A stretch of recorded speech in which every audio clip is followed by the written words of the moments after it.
नमस्कार दोस्तों, बाजार हाट न्यूज़ चैनल के एक नए एपिसोड में आप लोगों का बहुत बहुत स्वागत है। तारीख है 17 जून 2021 और यहाँ पे 18 जून 2021 यानी कि फ्राइडे के लिए, वीकेंड के लिए बैंक निफ्टी ऑप्शन एनालिसिस और बैंकिंग स्टॉक के एनालिसिस लेकर आपके सामने हाजिर हूँ। पसंद आए तो फीडबैक देना बिल्कुल ना भूलें। चलिए शुरुआत करता हूँ बैंक निफ्टी से। बैंक निफ्टी का आज का कैंडल देखिए, बिल्कुल डोजी वहाँ से बन के बैठे हैं, मतलब नीचे 34,400 है ना। आज का लो देखते हैं तो 34,450। अगर ये 34,400 के नीचे निकल जाता तो इसका तिया पचा हो जाता, खेल हो जाता है ना। इतना भयानक गिरता फिर 34,400, क्योंकि यही इंपॉर्टेंट सपोर्ट है। आप जैसा कि चार्ट पे भी देख रहे हैं, टेक्निकल अगर आप देखें तो ये बिल्कुल यही लाइन हमारा 34,400 का आसपास ही बिल्कुल सपोर्ट है। अब यहाँ पे हो गया है कन्फ्यूज़न इसको कि ऊपर जाना है कि नीचे, तो इसके लिए हम ऑप्शन एनालिसिस कर लेंगे और डेट चार्ट का भी देख लेंगे तो आपको पता चल जाएगा। तो कल आज की क्लोजिंग है, बहुत ही इंपॉर्टेंट सपोर्ट जो 34,400 है, बिल्कुल उसके पास गया और वहाँ से बाउंस होकर 34,600 पे क्लोज किया। तो जो कल बात था कि 34,500 बड़ा सपोर्ट है, 34,400 बड़ा सपोर्ट है, वहाँ से बाउंस करेगा अगर गिरता है तो। बाउंस किया, लेकिन कन्फ्यूज़न में देखिए ये पूरा का पूरा सिर्फ प्रीमियम खाया होगा लास्ट टाइम तक आपका, जहाँ तक मुझे उम्मीद है। अगर आप जल्दी से एग्जिट नहीं हुए होंगे तो प्रीमियम खाने का दिन था काफ़ी ज़्यादा। अभी देखिए यहाँ पर हम बाय अगर करते हैं तो सबसे पहले हम बाय करने की कोशिश करेंगे। कहाँ पर बाय करेंगे? सबसे पहले ऑप्शन डेटा को देख लेंगे और ऑप्शन हमें क्या बता रहा है। ऑप्शन चेन, चलिए ऑप्शन चेन हमें कुछ बता रहा है क्या। अब कितने का करेंगे? अब 17 का कहानी खत्म हो गया, 17 जून का। अब हम लोग 24 जून के एक्सपायरी का करेंगे, ठीक है, एनालिसिस। तो 24 जून का एक्सपायरी हम एट द मनी कहाँ पे हैं? 34,600 के पास में, ठीक है। तो यहाँ पे हम 34,600 को मार्क कर लेंगे। यहाँ देखिए 34,600। अगर ये अब यहाँ पे जो है लगभग जो है 1,24,000 कॉल राइटर है और पुट राइटर है 1,50,000, यानी इक्वल है। यहाँ पे मारा पीटी बराबर है, जिधर भी गांठ तरफ जाएगा दाएं खींचेगा दाएं, बाएं खींचेगा तो बाएं। तो इस पर तो डिसीजन मुश्किल होगा, लेकिन अगर इसके ऊपर चला जाता है तो इसके नीचे चला जाता है, जिधर भी जाएगा वहाँ तगड़ा फिर हमारा खेल हो जाएगा। तो ये तो हमारा मिडिल पॉइंट हो गया 34,600। तो यहाँ पर हमारा मामला सही है। अब यहाँ पे देखिए क्या करना है हम लोगों को। क्या लिख रहे हैं आपने? बहुत ही बढ़िया एनालिसिस किया, समझता बहुत से लोगों को। अच्छा, वो वाला वीडियो जो आपने अगर नहीं देखा होगा, कुछ तो गड़बड़ है दया, तो वो भी वीडियो आप जाके देख लीजिए, आपको पता चल जाएगा। तो 34,600 पे दोस्तों हम लोगों का कोई भी डिसीजन नहीं बनेगा, क्योंकि यहाँ पे हमारा इंपॉर्टेंट लेवल दोनों तरफ इक्वल है। अब हम बात करते हैं, सबसे पहले हम राइट साइड में, लेफ्ट साइड में हम रेजिस्टेंस ढूंढेंगे और राइट साइड में सपोर्ट ढूंढेंगे। तो सपोर्ट के लिए ऊपर और रेजिस्टेंस के लिए नीचे। तो 34,700 पे खेल देखते हैं। तो 2.5 लाख लगभग हमारा ओपन इंटरेस्ट बैठा हुआ है, कॉल राइटर कॉल बेच के बैठा है 34,700 पे। अब पुट हमारा है मात्र 1,13,000। तो यहाँ से डबल है। अब हमारा रजिस्टेंस जो बन गया है पहला, वो 34,700 का बन गया है।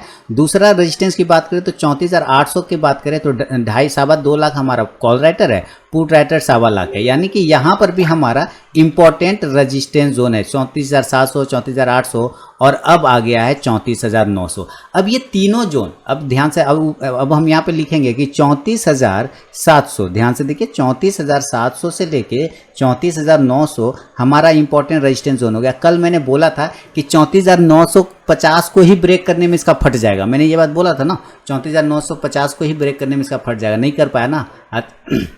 आज का है 34,880 है, वहीं से रिजेक्शन जो मिला और धाधर गिर गया। तो 34,900 तक अभी इसका इंपॉर्टेंट रेजिस्टेंस बन चुका है। अगर हम सपोर्ट की बात करें हैं तो सपोर्ट हमारा ऊपर की साइड में होगा। 34,500 की बात करते हैं तो लगभग 6.5 लाख हमारा पुट राइटर है और कॉल राइटर है 4.5 लाख, 4.25 लाख। तो यहाँ पे उतना मामला नहीं जमेगा। मामला किस में? मामला जम रहा है 34,400 पर, जहाँ पे हमारा कॉल राइटर है 49,000 और हमारा पुट राइटर है 82,000। यहाँ डबल है। तो 34,400 हमारा इंपॉर्टेंट सपोर्ट है, वो वैलिड है। अब जो है थोड़ा सा आपको यहाँ देखना होगा कि 34,300 पर 14,000 हमारा कॉल राइटर है और 1 लाख हमारा पुट राइटर है। तो अब हमारा रजिस्टेंस नीचे खिसक गया, सपोर्ट नीचे खिसक गया। माने अब हम जो है सपोर्ट की बात करेंगे तो अभी हमारा जो सपोर्ट है अब वो 400 से खिसक के 300 पे आ गया। इसका अंदर जो 400 वाला था वो कमजोर हो चुका है और हमारा 34,300 से लेके 34,400 तक का भी हमारा रजिस्टेंस जोन है, सपोर्ट जोन है 34,300 से लेके 34,400। तो ये डेटा ध्यान में रखिए। 34,700 से 34,900 और 34,300 से 34,400। अब हम इसमें इसको ध्यान में रख के बाय और सेल करेंगे, और किस लेवल पे करेंगे वो भी हम लोग यहाँ पे चेक करेंगे। देखिए कल अगर मार्केट ओपन होता है सपोज नॉर्मल कंडीशन में, जहाँ पे क्लोजिंग है उसके आसपास अगर ओपन हो गया 34,600 के आसपास में ही मान लेते हैं ओपन होता है, 610, 620, 630 ऐसे, तो अगर ये 34,650 के ऊपर निकले, अगर 34,650 के ऊपर निकलता है तो हम बाय करेंगे, और इस कंडीशन में हमारा टारगेट होगा 34,750 का। आप 725 का भी ले सकते हैं, कोई प्रॉब्लम वाली बात नहीं, 725 भी ले सकते हैं और 34,800 भी लेके चल सकते हैं। अभी देखिए ज़्यादा से ज़्यादा हुआ तो 34,875 वाला भी एक टारगेट आपको मिल सकता है, क्योंकि अभी मैंने आपको बताया था रेजिस्टेंस हमारा 34,900 पे अब तगड़ा बन चुका है, तो 34,875 तक जाने के चांस बन सकते हैं। कब? जब ये 34,650 के ऊपर निकलेगा तब। तो बाय करेंगे 34,725 का टारगेट, 34,800 और 34,875 के टारगेट के लिए। इस कंडीशन में आपको क्या करना है? कॉल ऑप्शन को बाय करना है। क्या करना है? कॉल ऑप्शन को बाय करना है। आपको ध्यान में रखना है कि आज मार्केट गिरा है और कंसोलिडेशन कर गया एक जोन में, तो अगर कल शॉर्ट कवरिंग आएगा तो काफ़ी तेज शॉर्ट कवरिंग भी देखने का मिल सकता है आपको। तो इस ऑप्शन में इस तरीके से हम कॉल ऑप्शन खरीदेंगे। 34,800 का भी आप कॉल ऑप्शन खरीद सकते हैं और 34,750 का भी कॉल ऑप्शन खरीद के आप चल सकते हैं। जैसे जैसे ये इंडेक्स ऊपर चलेगा ये कॉल ऑप्शन आपको प्रॉफिट देगा। पहला बात ये, जो सेल करने के लोग हैं, तो सेल वाले लोग अगर ये 34,900 तक पहुंच जाएगा तो ये परफेक्ट सेल जोन बन जाएगा। 34,900 के पास ये परफेक्ट सेल जोन बन जाएगा। जब तक ये 35,000 के ऊपर आप क्लोज नहीं करें तब तक तो इसका कुछ नहीं होगा। 35,000 के ऊपर जाएगा तभी ट्रेंड बदलेगा, अदरवाइज अभी कुछ नहीं होगा। तो 34,900 के ऊपर अगर ये निकल जाएगा, 35,000 के ऊपर, तभी वो बाय में जाएगा, अदरवाइज 34,900, 950 के पास सेल बनेगा। और टारगेट हमारा इस कंडीशन में बनेगा 34,800 का और 34,700 का टारगेट लेके चल सकते हैं। तीसरा टारगेट भी अगर होगा तो 34,600 तक आने के चांस बनेंगे, जो कि आज का लगभग क्लोज प्राइस है। ये ऊपर हायर जोन पे अगर ये पहुंच जाता है 875 से 900 का जोन पे, तब सेल करेंगे। तो यहाँ पे फिर आप क्या करेंगे ना, पुट ऑप्शन को बाय कर लेंगे। क्या होगा? अगर ऑप्शन लेना होगा तो पुट ऑप्शन बाय करेंगे, 34,800 का ही पुट ऑप्शन बाय करके चलेंगे। इंडेक्स नीचे आएगा तो ये पुट ऑप्शन आपको ऊपर जाके प्रॉफिट देगा। एक कंडीशन ये हो गया। अब हम गैप अप और गैप डाउन देख लेते हैं दोस्तों। गैप अप और गैप डाउन की बात करें तो क्या लेवल आएंगे गैप अप और गैप, अच्छा ये तो हो गया। मान लेता हूं कि नहीं हुआ, इस कंडीशन में नहीं हुआ, ये 34,650 के ऊपर नहीं गया और नीचे चला आया। सपोज तीसरा कंडीशन क्या हो सकता है? नीचे चला आया। एक और कंडीशन लेके चलेंगे, और ये नीचे चला आया 34,575 को नीचे ब्रेक कर दिया, या 34,550 को नीचे ब्रेक कर दिया, ओपन हुआ डायरेक्ट नीचे ब्रेक किया, तब यहाँ पर भी आप सेल कर सकते हैं। टारगेट आपका 34,425 वाला मिलेगा, सीधी सी बात है। और चूंकि मैंने क्या बोला कि अब हमारा सपोर्ट नीचे खिसक चुका है, यानी 34,300 तक जा चुका है, तो दूसरा टारगेट हमारा 34,350 तक का भी मिल सकता है, ये भी ध्यान रखना है। ठीक है, इस कंडीशन में भी आप पुट ऑप्शन को भी बाय कर सकते हैं। यहाँ पे भी आप पुट ऑप्शन बाय करेंगे और 34,500 का पुट ऑप्शन को अगर आप बाय करते हैं तो यहाँ पर इंडेक्स जैसे नीचे आएगा, ये 34,500 का पुट ऑप्शन आपको प्रॉफिट देगा। तो ये है नॉर्मल कंडीशन में। अब बात करेंगे गैप अप और गैप डाउन कंडीशन में। तो गैप अप होने के चांस कहाँ बनते हैं? आप देखिए 34,600 पे क्लोज करा, हाई लगाया 34,800। मेरे लिए तो वही है, 34,800 का ही इंपॉर्टेंट लेवल आता है गैप अप में। हो सकता है ना हो, 880 हो जाए, 875 हो जाए, क्योंकि फाइनल रेजिस्टेंस जो बड़ा रेजिस्टेंस है वो तो बन रहा है 34,900 का। ऑप्शन तो वही बता रहा है ना। डेटा फिर से दिखा देता हूँ मैं आपको। Gap up option, gap up में क्या होगा, डेटा में फिर से दिखाता हूँ। ये देखिए डेटा ऑप्शन लगाया और ये क्या बता रहा है, 34,900 पे आप ध्यान से देखिए। तो 34,900 पे ये क्या बता रहा है कि भाई मात्र 1.5 लाख है हमारा पुट राइटर, लेकिन कॉल राइटर अगर हम देखें तो 5 लाख है, 3 गुना ज़्यादा बैठा हुआ है, 3 गुना बैठा हुआ है। यहाँ पे 800 पे 2 गुना है, लेकिन 900 पे देखें तो 3 गुना बैठा हुआ है। तो ये ज़्यादा हमारे लिए कंफर्टेबल जोन बनेगा, क्योंकि वहाँ पे इंपॉर्टेंट रेजिस्टेंस है। तो हम हो सकता है कि कहीं ना कहीं उसको एक बार झटका में कल ओपन खुलता है तो 300 पॉइंट यहाँ पे क्लोजिंग है, तो 300 पॉइंट, क्योंकि निफ्टी ही जब 100 पॉइंट खुलता है तो ये तो 300 पॉइंट खुलना इसका लाजमी है ना। तो हम मान लेते हैं 34,900 के आसपास कहीं खुल जाते हैं सब।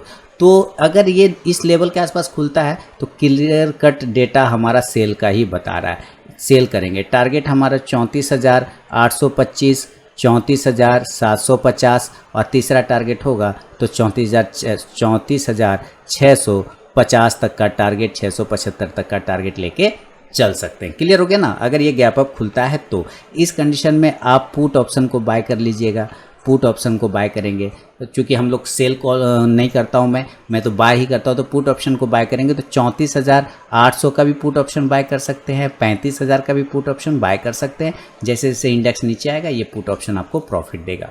अब जो मान लेता हूँ ये गैप अप हुआ और जो ये तो सेल वाले लोगों के लिए हो गया, लेकिन जो बाय करना चाहते हैं वो वेट करेंगे मार्केट को नीचे आने देने का। ये आ जाएगा ना जब नीचे 34,675 650 आ जाएगा तो प्योर आपको यहाँ पे बाय के लिए वेट करना होगा। जब ये 34,600 के आसपास आ जाता है तभी आप यहाँ पे बाय करिएगा। हो सकता है 625 आ जाए, तब भी कोई टेंशन वाली बात नहीं। आप 34,600 के आसपास, क्योंकि वो जो क्लोजिंग है जब ये ऊपर से नीचे आएगा तो ये सपोर्ट बन जाएगा, तो 34,600 पे हमारा बाइंग बन सकता है, रिवर्ट हो सकता है, ट्रेंड वहाँ से उल्टा हो सकता है। तो हम बाय करेंगे 34,700 से लेके 34,800 के टारगेट के लिए। तीसरा टारगेट 34,900 भी हो सकता है संभावतः।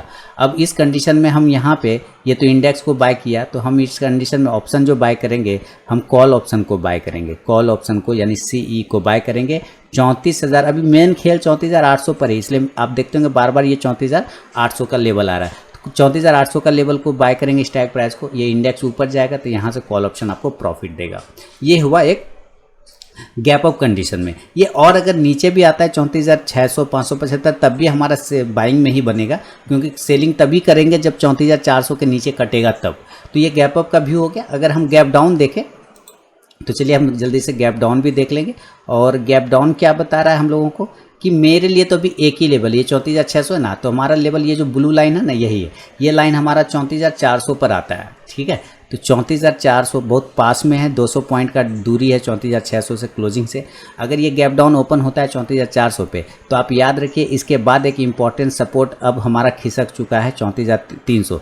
यहाँ तक में हमें कुछ नहीं करना है फिलहाल, ये यहाँ 34,000 सेल नहीं करना है। 34,400 और 300 ये दोनों ही हमारा इंपॉर्टेंट सपोर्ट जोन है। तो आप मान लीजिए 34,400 पे ओपन होते हैं और आपने सेल कर दिया, बाय कर लिया, यहाँ पे बाय जोन होगा। ठीक है, इंपॉर्टेंट सपोर्ट है तो बाय करेंगे, और ये खिसक के आ गया 34,300 पे। तो अब ये डेटा क्या बता रहा है कि 34,300 पे। ठीक है, अभी देखिए मैं डेटा लगा रहा हूँ आपके सामने, ऑप्शन ये लगाया, तो यहाँ पे 34,300 की अगर हम बात करें, इस देखिए यहाँ पे तो हमारा 76,000 या 77,000 मात्र कॉल राइटर है। और अगर हम पुट राइटर सपोर्ट की बात ढूंढने की कोशिश करें 24 जून वाला ना 24 जून वाला 34,300, यहाँ 14,088 है, यानी 14,000 हमारा कॉल राइटर है और पुट राइटर हमारा 1.25 लाख है। तो काफ़ी ज़्यादा है हमारा, तो काफ़ी ज़्यादा हमारा फिर सपोर्ट बन जाएगा। तो हम यहाँ पे 34,300 पे भी बाय कर सकते हैं, 34,400 पे भी बाय कर सकते हैं। 34,400 पे क्या है, 49,000 हमारा कॉल राइटर है और लगभग 82,000 पुट राइटर, डबल है। तो 400 और 300 इंपॉर्टेंट सपोर्ट है। हालांकि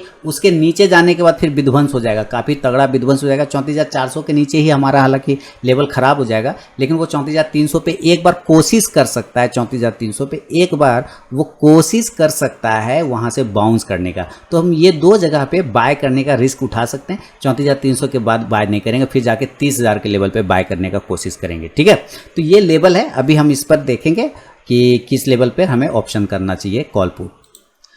तो यहाँ पे बाय किए। अब हम अगर बाय करेंगे तो टारगेट ऊपर का संभवतः टारगेट क्या बन जाएगा, तो आपको टारगेट लेने होंगे इंडेक्स का 34,475। अगर 400 के पास ओपन हो जाता है तो 300 के पास पर आ जाता है तो क्वांटिटी ऐड कर सकते हैं, यानी ये दोनों ही जगह बाय का है। 300 के नीचे तो फिर त्याग देंगे, 300 के नीचे बाय नहीं करेंगे।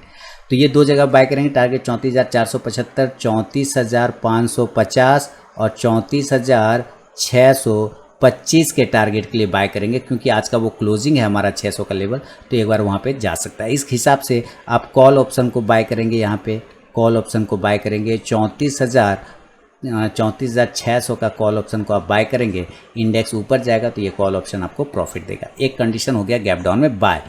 लेकिन अगर ये 34,300 के नीचे निकल गया दोस्तों, अगर ये 34,300 के नीचे टिक गया, यानी 34,275, 34,200 50 ये सब के लेवल के नीचे ये टिक गया तो डायरेक्ट फिर यहीं पर सेल मार दीजिए और टारगेट नीचे का फिर एक ही टारगेट होगा जो 34,000 वाला हमारा टारगेट आएगा। 34,000, अगर मैंने 30,000 बोला हो तो गलती हो गया तो 34,000 पर फिर डायरेक्ट टिकेगा वो, ये लेवल पे 34,000 पे वो जाके टिक जाएगा और यहाँ पर से फिर हमारा बाय का जोन बन सकता है। क्योंकि अगर हम 34,000, तो आप फिर समझिए हम तब तक सेल नहीं करेंगे जब तक 34,300 के नीचे नहीं निकले। 34,300 के नीचे निकलेगा तो 34,000 या 275 के नीचे तो सेल करेंगे। टारगेट जो हमारा होगा 34,200, 34,100 और 34,000 का ये टारगेट होगा। इसीलिए ये 3 टारगेट हमें आराम से मिल सकते हैं और 34,000 पे जाके आपको एग्जिट होना होगा और यहाँ पर से फिर बाय का पोजीशन बन सकता है। क्यों? क्योंकि 34,000 फिर हमारा इंपॉर्टेंट सपोर्ट है। इसको हम डेटा से फिर समझ लेंगे ऑप्शन चेन से। तो 34,000 हमें क्या बता रहा है वो समझते हैं। 34,000 हमने 24 जून का 34,000, आप थोड़ा ऊपर करेंगे तो 34,000 पे हमारा पुट राइटर है 8,30,000 और इधर कॉल राइटर है मात्र 1,00,000। तो ये हेवी सपोर्ट है, ये हेवी सपोर्ट है ना, ये चीज़ों आपको देखना है। और यहाँ पे देखिए 34,100 पुट बहुत कम है, कॉल ज़्यादा है, तो ये सारे क्या हो जाएंगे फिर रेजिस्टेंस बन जाएगा। वो नीचे जाने के बाद उसको ब्रेक करने में तकलीफ होने लग जाएगा। 34,300 को ब्रेक करेगा डायरेक्ट 34,200, 34,200 के बाद डायरेक्ट 34,100, ये आपको मिल जाएगा। 34,000 तक भी आराम से गिर सकता है। 300 पॉइंट देने में वो देर नहीं लगाएगा अगर ये 34,300 के नीचे टिक गया तो हम 34,300 के नीचे निकलने पे सेल करेंगे 34,200, 100 और 34,000 के टारगेट के लिए। इस हिसाब से आप पुट ऑप्शन को बाय करेंगे। डायरेक्ट आपको पुट बाय करना होगा तो 34,300 के स्ट्राइक प्राइस के पुट को बाय करिए। इंडेक्स नीचे जाएगा और ये पुट आपको ऊपर जाएगा। अगेन मैं बता दूं सेल तब करेंगे जब 34,300 के नीचे टपकेगा तब, उसके पहले नहीं। बाय करेंगे गैप डाउन में, यहाँ पे हमारा ये दोनों लेवल बाय के साइड में बनेगा। तो ये है दोस्तों पूरा एनालिसिस मैंने आपको बताया। अभी फिलहाल देखिए अगर कैंडल वाइज बात करें तो मैंने आपको कल इंडिकेटर से भी समझाने की कोशिश किया था, जो मैं हर चीज़ बताता हूँ कि भाई हमारा लीडिंग इंडिकेटर निगेटिव सिग्नल दे रहा है। RSI भले वो कुछ बोल रहा हो, लेकिन मैं क्या कह रहा था कि ये मेरा MACD तो अभी भी बोलता है हमको निगेटिव है, मार्केट में जो मूवमेंट कर लिया, लेकिन हम तो भाई निगेटिव है। तो ये अभी भी निगेटिव है और ये कह रहा है कि हम गिरावट थोड़ा बढ़ा भी सकते हैं भाई, ऐसा नहीं कि हम गिरावट नहीं बढ़ाएंगे। देखो मेरा मुंह फैल गया है, क्या फैल गया इसका, ये देख रहे ये पहले छोटा सा जगह था, फिर उससे बड़ा हो गया, फिर उससे बड़ा हो गया, फिर उससे बड़ा हो गया, फिर उससे बड़ा हो गया, फिर उससे बड़ा, फिर उससे बड़ा, फिर उससे बड़ा, फिर उससे बड़ा, फिर उससे, यानी ये फैलाता जा रहा जगह। जैसे जैसे जगह फैलेगा ना इसका गिरावट बढ़ सकता है, इसलिए इसको ध्यान में रखिए। हाँ, और RSI को अगर इसके साथ में, इसलिए मैं अभी थोड़ा निगेटिव मान के चल रहा हूँ बैंक निफ्टी को। शॉर्ट कवरिंग बनेगा, चांस है कि शॉर्ट कवरिंग बन सकता है, उससे आप इनकार नहीं कर सकते। शॉर्ट कवरिंग बनेगा तो जो कि इसको लेके ऊपर जाएगा, RSI 60 के ऊपर जाएगा तभी पॉजिटिव होगा। तो ये पूरा बैंक निफ्टी का डेटा मैंने आपको समझा दिया है। इसका आप चार्ट देखें, अगर 15 मिनट का भी चार्ट देखते हैं तो आप पाएंगे कि दिन भर एक साइडवेज जोन में रहा, फिर अचानक से नीचे का लेवल तोड़ा और फिर साइडवेज हो गया, है ना। ये आप ध्यान से देखें तो इस लेवल में ये पूरा साइडवेज था, यहाँ से यहाँ तक ये पूरा साइडवेज था, उसके बाद तोड़ा फिर जाके साइडवेज हो गया। तो ये मामला चल रहा है बैंक निफ्टी पे। अब जो दोस्तों हम लोग बैंकिंग स्टॉक्स को देख लेते हैं। ये तो बैंक निफ्टी का चार्ट हो गया सारा ऑप्शन डेटा के साथ, फीडबैक जरूर देंगे। जरा हम लोग बैंकिंग स्टॉक्स को चेक कर लेते हैं। और बैंकिंग स्टॉक्स को चेक करेंगे तो सबसे पहले हम लोग किस स्टॉक्स को चेक करेंगे, हम लोग चेक करेंगे एक्सिस बैंक को। अभी देखिए एक्सिस बैंक का आपके सामने चार्ट है। एक्सिस बैंक का मैंने शॉर्ट टर्म कॉल दिया हुआ है और पहले भी बता दिया है एक्सिस बैंक के बारे में कि भाई आपको अगर उसको बाय करना है, पोजिशनली भी बाय करेंगे तो 760 के ऊपर बाय करेंगे। कितना के ऊपर बाय करेंगे? 760 के ऊपर। 760 के ऊपर जब तक नहीं निकले बाय नहीं करेंगे। 760 के ऊपर जाएगा बाय करेंगे, 720 के नीचे सेल करेंगे, उसके पहले कुछ नहीं करेंगे। अभी सिर्फ नज़र रखिए, टिका के रखिए। अभी ये कहीं ऐसे जा भी नहीं रहा है, परेशान भी ये नहीं हो रहा है, इसलिए कोई दिक्कत वाली बात नहीं है। और इसके अलावा अगर हम बात करें, ये देखिए बंधन बैंक 330, 325 ये सब हमारा रेजिस्टेंस जोन है। अगर इसको हमको ट्रेड ब्रेक करना है तो जाके 340 से 50 के टारगेट बनेंगे। तो बंधन बैंक को दोस्तों हम लोग 330, 25 इसके ऊपर लीजिए तो ज़्यादा बेहतर होगा बंधन बैंक में। इसके अलावा अगर ये ब्रेक कर जाए 40 से 50 का टारगेट आराम से मिल जाएगा। पॉजिटिव थोड़ा लग रहा है अभी, लेकिन वैसा कोई खास दिक्कत वाली बात नहीं। हॉरिजॉन्टल लाइन का रेजिस्टेंस भी है, वो लाइन अगर हमारा ब्रेकआउट आ जाए तो मज़ा आ जाए। और यहाँ से देखिए एक हॉरिजॉन्टल लाइन और थोड़ा साइडवेज माहौल दोनों में फंसा हुआ है हमारा बंधन बैंक, क्लियर कट। अब यहाँ से देखेंगे आगे चले, और बंधन बैंक के बाद जो होगा यहाँ पे, ठीक है, बंधन बैंक है हमारा बैंक ऑफ बड़ौदा। इसके बाद क्या है, बैंक ऑफ बड़ौदा। तो बैंक ऑफ बड़ौदा का 88 87, ये कल मैंने लेवल बताया था आपको, 88 87 के ऊपर निकलेगा तो 90 तक के टारगेट आपको दिखा सकता है। नीचे जब तक ये 78 के पास में बैठा हुआ है कोई प्रॉब्लम वाला बात नहीं है। 78 के ऊपर जब तक रहेगा पॉजिटिव रहेगा bank of Baroda. Bank of Baroda के बाद फेडरल बैंक को देख ले तो 85 के ऊपर क्लोज कर रहा है, ये बढ़िया चीज़ है। 85 के ऊपर क्लोज करता रहे। एक्चुअली ये बना लिया है अब जाके फ्लैग पैटर्न। फ्लैग पैटर्न का अगर हमें ब्रेकआउट चाहिए, फ्लैग पैटर्न के ऊपर ये है कैनाशी कैंडल हो गया। दोस्तों अगर अभी तक आप लोगों ने टेलीग्राम चैनल को ज्वाइन नहीं किया तो जरूर ज्वाइन कीजिएगा। इसमें मैं लाइव में कुछ कॉल्स प्रोवाइड करता हूं और आप जाके ज्वाइन होकर देख सकते हैं कि वहाँ पे मेरा कॉल्स का परफॉर्मेंस कैसा रहता है। तो यहाँ पे मैंने 3 तरीका बताया ज्वाइन होने का टेलीग्राम चैनल पे। पहला प्रोसेस है दोस्तों कि आप मेरे वीडियो के डिस्क्रिप्शन में जाइए, किसी भी वीडियो के डिस्क्रिप्शन में वहाँ टेलीग्राम चैनल का लिंक मिलेगा, उस लिंक पे क्लिक करके आप टेलीग्राम चैनल पे ज्वाइन हो सकते हैं। दूसरा प्रोसेस है दोस्तों कि आप अपने मोबाइल में टेलीग्राम ऐप को इंस्टॉल कीजिए, उसके बाद उसे ओपन करिए। ओपन करने के बाद आरके ट्रेडिंग बीजीपी को सर्च कीजिए अपने टेलीग्राम ऐप में, तो वहाँ पे मेरा चैनल मिल जाएगा, आप उस पर क्लिक करके ज्वाइन हो सकते हैं। तीसरा प्रोसेस है दोस्तों कि आप मुझसे मेरे व्हाट्सअप नंबर पर टेलीग्राम चैनल का लिंक मांग सकते हैं। मैंने यहाँ पे व्हाट्सअप नंबर दे दिया है और यही मेरा कॉल का भी नंबर है, तो आप यहाँ भी मुझसे अपना व्हाट्सअप पर टेलीग्राम चैनल का लिंक मांग सकते हैं। तो जरूर वहाँ पर ज्वाइन होइए, लाइव में मैं कुछ कॉल्स प्रोवाइड करता हूँ वहाँ पर भी। फेडरल बैंक ने एक फ्लैग पैटर्न बनाने का दोस्तों पूरा कोशिश किया है। यहाँ पर आप जैसा कि यहाँ पे देख पा रहे हैं, इस फ्लैग पैटर्न का अगर ब्रेकआउट होता है फेडरल बैंक का तो एक अच्छा प्रॉफिट बनेगा फेडरल बैंक का। फिर जो टारगेट आएगा वो लगभग 91 92 के आसपास में होगा। अगर ये 86 के ऊपर क्लोज कर देता है तो आपको 90 के टारगेट के लिए तैयार रहना होगा फेडरल बैंक में।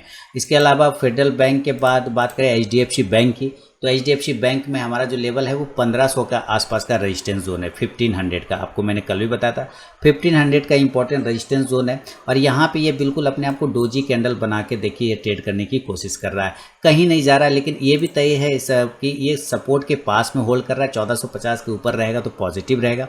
इसको अगर बाउंस होना है तो ये परफेक्ट जगह है जहाँ से ये बाउंस होना चाहिए। अगर ये बाउंस हो गया तो फिर ठीक है, अगर बाउंस नहीं हो पाया तो फिर ये मुश्किल में आ जाएगा। नीचे के लेवल 1400 तक आते हुए फिर आपको नजर आएंगे। लेकिन मेरे ख्याल से अगर ये ऊपर 1470 80 को ब्रेक करता है तो 1500 तक के टारगेट आराम से इंट्राडे में भी आपको दिखा सकता है। यहाँ से एक राउंडिंग टॉप जैसा पैटर्न बनाने का कोशिश किया, बाउंस करने का कोशिश कर सकता है, चांस तो बना रहा है। अब ये हमें देखना है कि कितना ये सफल होता है, नहीं होता है। अगर हो गया तो ठीक है, नहीं हुआ तो कोई बात नहीं, फिर हमें और वेट करना पड़ेगा इसके लिए। अच्छा, तो HDFC बैंक के बाद ICICI बैंक की बात कर लें तो ICICI बैंक में नज़र के 650 इंपॉर्टेंट जोन है। 650 के ऊपर निकल जाएगा तो 660 से 70 का इंट्राडे टारगेट, नीचे की तरफ में 620 को ब्रेक करता है तो 600 का टारगेट बनाएगा ICICI बैंक। इंडसइंड बैंक की बात करें तो आज इंडसइंड बैंक में कुछ खबर आई थी, कुछ उसने इशू किया है, कोई कार्ड वगैरह कुछ इशू किया, डिजिटल लॉन्च कुछ किया उसने। तो इंडसइंड बैंक 1000 का रजिस्टेंस है इसका, 1000 के नीचे ये कमज़ोर है, 1000 के ऊपर ये पॉजिटिव हो जाता है। आप राउंड नंबर पकड़ के चलिए तो मैं आपको कहूँगा कि आप 1010 के ऊपर लीजिए तो ज़्यादा बेहतर है। ऐसे फिलहाल ये 1100 की तरफ जा रहा था लेकिन रुक गया है, कोई बात नहीं। बड़े साइज़ में ये एक राउंडिंग बॉटम पैटर्न का ब्रेकआउट देने की पूरी कोशिश कर रहा है और मुझे लगता है आज ना कल जब बैंक निफ्टी में मूवमेंट आएगा तो ये स्टॉक भी आपको एक अच्छा प्रॉफिट दिखा सकता है। पूरा चांस बन रहा है यहाँ से प्रॉफिट दिखाने का, और लेकिन वो उसके लिए समय लगेगा। कितना, तो कम से कम 1060 रुपये के लेवल को भी ब्रेकआउट करे तभी मज़ा आएगा, नहीं तो मज़ा नहीं आने वाला है। तो फिलहाल वेट करना पड़ेगा। नीचे सपोर्ट है 960 का, वो ब्रेक कर जाएगा तो 940 तक के टारगेट दिखा सकता है।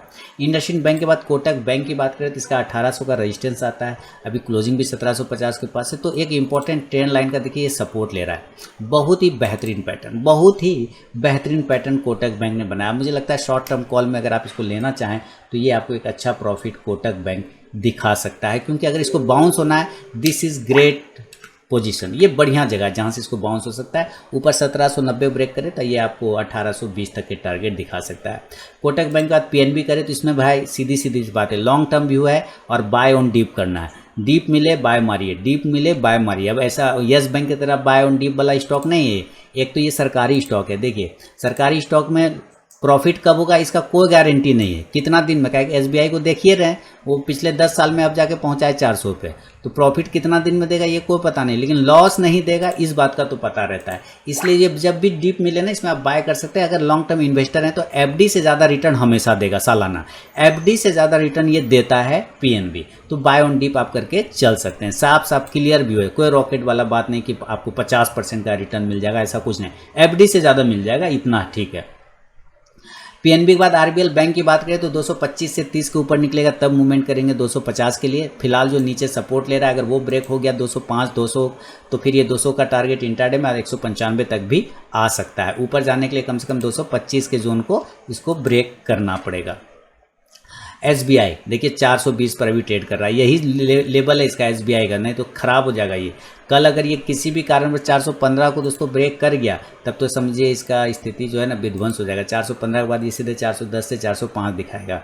और SBI के बाद यूनियन बैंक की बात करें, कुछ स्टॉक्स मैंने आप बढ़ा दिया है, बैंकिंग स्टॉक्स में ज़्यादा कर दिया है, छोटे स्टॉक्स को भी मैंने ऐड कर दिया अपने वॉच लिस्ट में। यूनियन बैंक 39 का रेजिस्टेंस ले रहा है लेकिन 38 के ऊपर क्लोज कर रहा है, ये बढ़िया सिग्नल है इसका। ये सिग्नल है तो पता नहीं ये कब चलेगा नहीं चलेगा। एक्चुअली जब भी डिप मिलता है तो अगर इससे अच्छा ज़्यादा वो है PNB है, इसमें उतना नहीं भी दिमाग लगाइए, PNB में कर सकते हैं बाय ऑन डिप। इसमें ठीक है 39 के ऊपर निकला 42 का टारगेट मिलेगा ज़्यादा से ज़्यादा। इंडियन बैंक 150 के ऊपर निकलने के बाद फिर मूवमेंट करेगा 160 से 70 के टारगेट के लिए। इंडियन बैंक शानदार जगह पे इंडियन बैंक बैठा हुआ है, बस ब्रेकआउट का वेट कर रहे हैं हम लोग। जैसे 150 के ऊपर निकलेगा इंडियन बैंक फोड़ के रख देगा, फिर 160 से 70 का टारगेट चलता है तो बढ़िया चलता है, और नहीं तो रुक जाएगा। सरकारी बैंक तो एक जगह पे रुक गया, वही बात होता है ये सब में। इंडियन बैंक के बाद AU बैंक की बात करें, AU स्मॉल फाइनेंस बैंक, तो ये 1000 का सपोर्ट है, 1000 का लेवल ही ये ब्रेक नहीं करता था, 1000 के ऊपर टिका हुआ है। जब तक ये 1000 के ऊपर टिका है तो टेंशन नहीं है, 1000 के नीचे आ जाएगा तो 975 तक के टारगेट आपको दिखा सकता है। यस बैंक ऐसे भी कोई व्यू नहीं है, इसका जाने देते हैं इसको। बैंक ऑफ इंडिया, चलिए बैंक ऑफ इंडिया को देख ले तो बहुत ही शानदार 75 के नीचे निकलेगा तो कमज़ोर हो जाएगा, 73 तक के टारगेट मिलेंगे। और इसको अगर बाउंस होना है, परफेक्ट है बाउंस करने का जगह, अगर इसको हम बात करें तो बहुत ही शानदार जगह पे ये बैठा हुआ है। तो मैं इसको क्या करूँगा, 1 मिनट मैं इसमें लगा देता हूँ एरो, है ना, एरो लगा देंगे तो थोड़ा आराम मिलेगा हम लोग को, नहीं तो देखते चेक करते रहेंगे रोज़ रोज़। तो ये परफेक्ट बाय जोन बन सकता है, यहाँ से बाउंस होने का ये परफेक्ट जोन है बैंक ऑफ इंडिया में। सिटी यूनियन बैंक, मैंने कहा ना कुछ बैंक मैंने जोड़ दिया है, तो अब नज़र रखिए सिटी यूनियन बैंक में एक ट्रेन लाइन का इंपॉर्टेंट सपोर्ट है दोस्तों इसके पास। अगर वो ट्रेन लाइन ब्रेक हो जाता है नीचे की साइड में, जिसका प्राइस आता है 160 के आसपास का, तो 62 के नीचे भी कमज़ोर हो जाएगा। मैंने राउंड नंबर 160 पकड़ा है, 160 62 ये सब लेवल अगर ब्रेक करेगा तो डायरेक्ट 155 के तक आने की कोशिश करेगा city union bank. CSB bank की बात करें, कैथोलिक सीरियल बैंक की, सीरियन बैंक की, तो ये देखिए इंपॉर्टेंट सपोर्ट है इसके पास 304 रुपये का, यानी कि 300 का आप राउंड नंबर ले सकते हैं। 304 का ब्रेक करेगा तो तेज़ गिरावट होगी, उसके पहले अगर ये ब्रेक करता है 310 को तब भी गिरावट देखने को मिलेगा, 300 का टारगेट बन सकता है। JNK बैंक यानी जम्मू कश्मीर बैंक, बहुत सारे लोग कह रहे थे JNK बैंक भी ऐड कर दीजिए, तो लीजिए सर ऐड कर दीजिए, आप लोग का आदेश सर आँखों पर। ये देखिए 32 के ऊपर निकलेगा, 32 33 के ऊपर, तो 35 से लेके आपको 37 तक का टारगेट दिखा सकता है JNK बैंक। तो ये था दोस्तों बैंकिंग स्टॉक और बैंक निफ्टी पर मेरा अपना व्यू। पसंद आए तो फीडबैक देना बिल्कुल ना भूलें। लाइव मार्केट में कॉल प्राप्त करने के लिए टेलीग्राम चैनल को जरूर ज्वाइन करें। मिलूंगा नेक्स्ट वीडियो में, तब तक के लिए बहुत बहुत धन्यवाद।